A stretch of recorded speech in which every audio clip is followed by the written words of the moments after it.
Excuse the mess. So this is kind of a continuation of the prototyping video that I did the other day. Got some of the parts in. We got a battery pack here for the Raspberry Pi. We turn it over. It actually has a battery. Right now it's actually running off a battery. So I'm powering this touchscreen here, the 7-inch touchscreen that I just got in. I put the background in and I did a couple settings here. Also, I got this running. I got like a desktop icon going, which is pretty cool.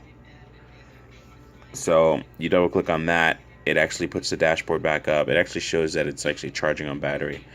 So this whole GrowBox project, I got a quick template and started editing it, got a picture offline, and it's really bright. But I already put some code on GitHub. I gotta get that working. I don't know what the hell to do with that, but we'll figure it out. This is pretty cool. The only thing is how to exit out of it now. This is nice though, because when I do it on like larger screens, put this Raspberry Pi on larger screens, because of the resolution, it doesn't take up the entire screen. So this one, it takes up the entire screen. I believe this is an 800 by 400 resolution touchscreen. What's also cool about this is, where is it? Come on, there we go. So this whole deal actually like moves up and down. You can mount it. The lighting is pretty bad. It's not doing it justice here. We're doing well. So it screws into this. The case itself is about $28. The screen is $70. The Raspberry Pi is about $35. And that's the actual computer there. It connects via ribbon cable to the screen in the front. And then this is the power cable here at the bottom. And then that goes to the battery. And with the battery, you can control it going on and off. I got a little cover for it that's going to go on the back of it. And the battery's going to stay in this cavity here. I got a keyboard hooked up to it so I can exit out of this is what they call Chrome kiosk mode. So exit out of that. And I'll show you how. Oh, and this is pretty cool too. I got this. I figured out how to. Oh, hold on. Let me get closer. There we go. So this whole project's GrowBox. I found out how to edit these menus so that I could have like my own little specific little menu items, desktop launchers, and have it in its own grouping. That took a couple hours. Like literally, I got off of work last night at 1, went down to the salon, picked up some money there, and then came back home and been working on this. I worked on it all the way until like 12 this afternoon, actually like 1 o'clock or so. It's just really cool that it shows that the thing is on charge, which is nice because now I can actually have it do something like a shut-off script or something like that once it notices that. So I got to figure out how it actually recognizes that, because it's pretty much a USB device. I was going through a USB port, so it should know that. It's aware, I should say, which is awesome. So, anyways, GrowBox tools, and I'll have more tools in here, but this is just so get the, pretty much this starts a Chromium browser in kiosk mode, and then automatically goes to the local host, which this has its own web server on that mini computer. So we're going to shut this thing off, and I'll show you how it looks when it boots. Excuse me. That didn't do anything. Alright, cool.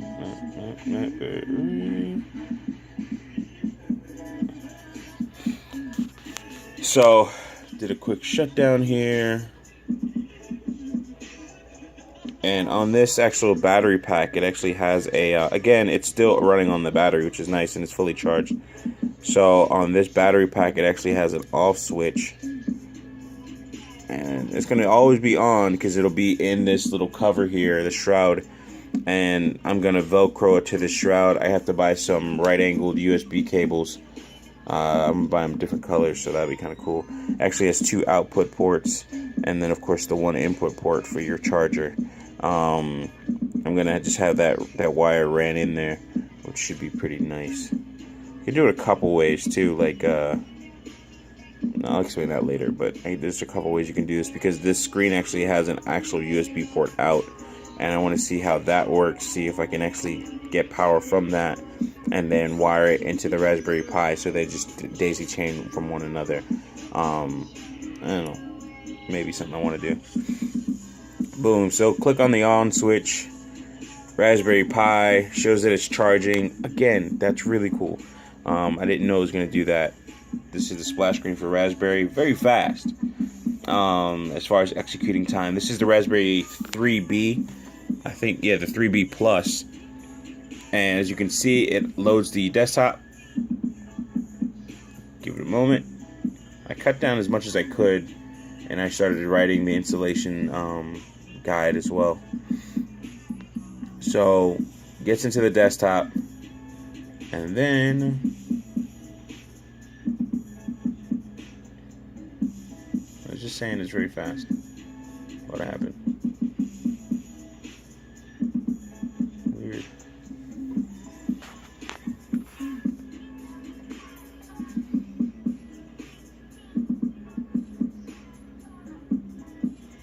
I wonder if it. Maybe it slows down execution, but it usually opens up a lot faster than that. But this is cool, all the same. Maybe there's some other services that had to start. Oh, come on. There you go. So it goes right into the dashboard of the Growbox, and then of course you have all your sensors. I'll have all my sensors hooked up, which I got temperature sensor, and I've never dealt with these before. It's kind of my first time actually using the GPIO pins, which are little pins that allow you to control other devices. But this is a relay, so this will relay power and data to and from the device. So I gotta actually install that and see how that's all gonna work. It'll connect to my temperature sensor here, which is a waterproof one, and I could put this out anywhere in the Growbox itself, which would be kind of cool. Sorry for the lighting, is what it is, but I wanted to show this off. This is really, really cool. So the Raspberry Pi itself should be better now since we don't get that bright screen in our face. Oh shoot. I'm not good. Anyways. So yeah, it's kind of like a prototype or whatever. Yeah, somewhat of a prototype, yeah. So, first iteration of it. So if I take this. Oh, by the way, I'm listening to Ryan Celsius 24/7. That trap shit. Okay, not really trap shit. Kind of, sort of. But this cover goes on the back. And honestly, this whole thing, all these parts, sensors and everything like that so far has cost me about $192 total. You could do it a little bit cheaper with certain different Raspberry Pis, the cheaper ones. Actually, I think they're all the same price. I'm not sure. Well, I think the smaller ones are a little bit cheaper. But anyways, they have this is the help screen, how to build the case. This is Ryan Celsius 24/7, trapping in Japan. But yeah, so I already started the GitHub page, so I can actually upload the code and everything like that.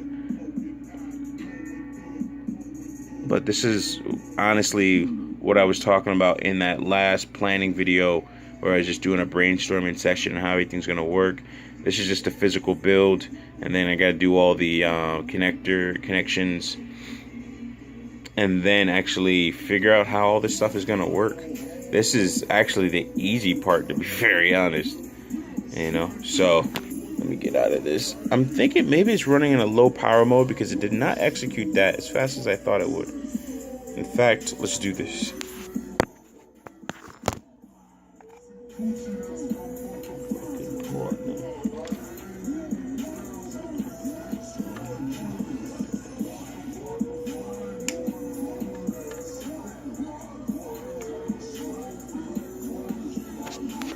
So what I did is I just connected the battery pack, and then actually this actually was down there for a while. Anyways, again, we'll figure all that out. So I'm going to turn the on and off switch, but I believe it has a pass through where it just passes the power through no matter what. Yeah, it does. Okay, so I just switched it off and it's still on here. There's no biggie. I won't really be using that button much anyway, and I'm figuring stuff out here. Shut down, reboot.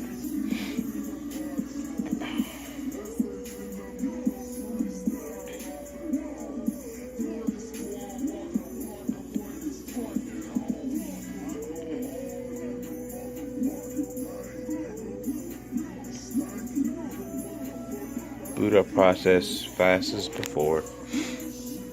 Also, there's a 32 gig SSD or a card in there.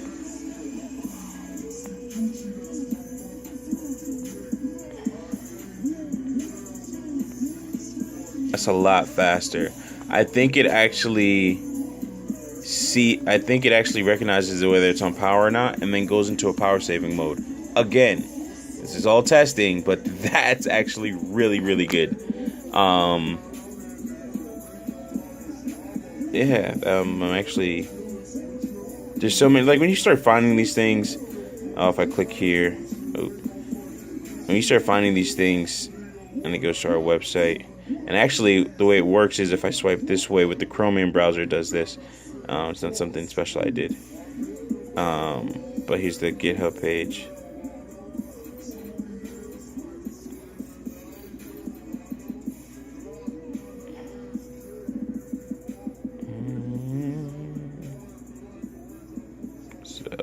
I gotta actually do stuff. I did the initial commit, so I put some code in there, which is basically all the web stuff that you're seeing right here.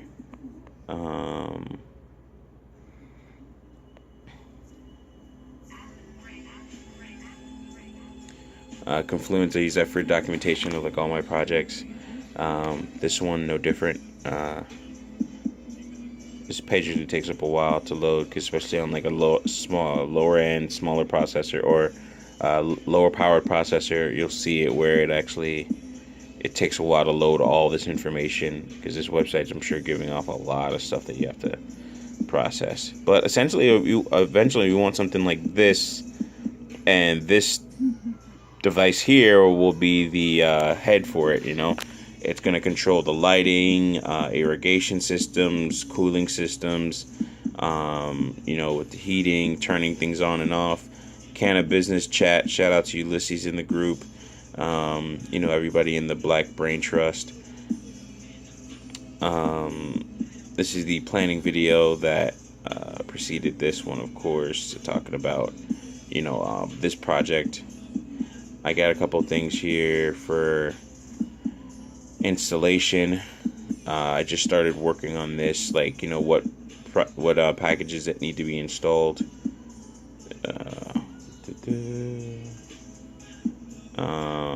Purchase history here. Again, I've been working on this for a while, so this is actually just kind of coming out of my mind into real life, in a sense, putting it all together.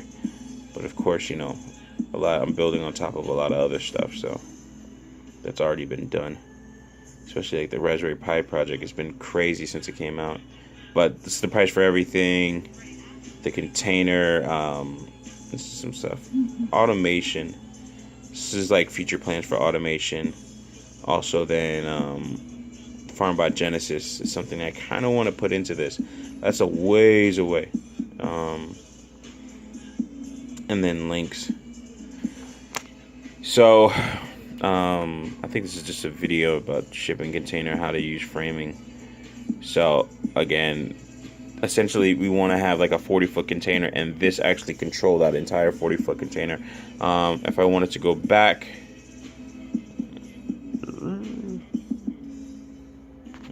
you know what, let's close this up for the sake of brevity. But yeah, goes back to the desktop, and I think this would be our logo. I found it online, so might eventually change it, of course, because of copyright, so we'll see. But for now, nobody knows about us, so we can do it, right? So I should be able to touch that. Did it work? That should work. Double tap, there we go, boom. And that's what you'll see when you log in. I like this. I'm very impressed so far. I gotta finish assembling this whole thing. And then as far as getting, also it came with these like little standoffs too that you can actually you could use these instead and then mount it, you know, mount it directly to something and not even have to actually do anything, not actually use the stand. This gives you a better view since the light's not messing everything up. But yeah, I gotta figure out how to put all this together and make it all work. Alright, as always, thank y'all.